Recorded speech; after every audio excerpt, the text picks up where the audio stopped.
Many of our mountainous communities saw up to a half an inch of ice accumulation over the weekend. Signal Mountain was among them, which saw damage and widespread power outages due to that storm. News 12's Nick Hill went up Walden's Ridge to survey all the damage. Nick? Even with the sunshine returning on Monday, the remnants of this weekend's ice storm were present all over Signal Mountain and Walden. You can see the impact the ice had on many of the trees up here in Signal Mountain. Here's one just right off of Taft Highway. You can see how due to the hundreds and hundreds of pounds of ice, up to a half an inch of accretion can cause.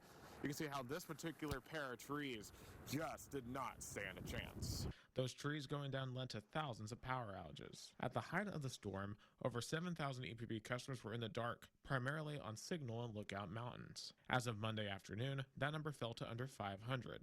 One of the more dramatic scenes we came across was a broken power pole on Sawyer Road in Walden. This kind of infrastructure damage, EPB says, is significant. When you see something as severe as a broken power pole, that actually turns into a mini construction site.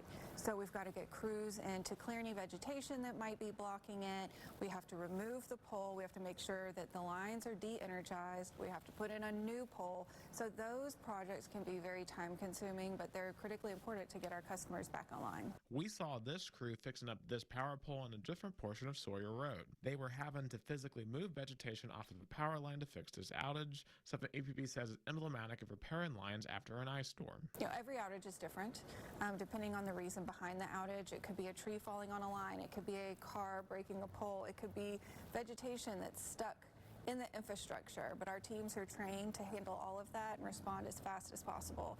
EPB says the linemen will continue to work through the night in cold and windy conditions to restore all power as quickly as possible.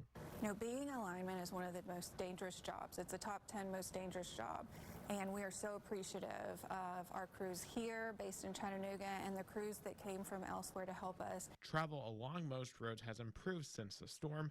However, still be cautious of potential icy spots in side streets. On Signal Mountain, Nick Hill, News 12.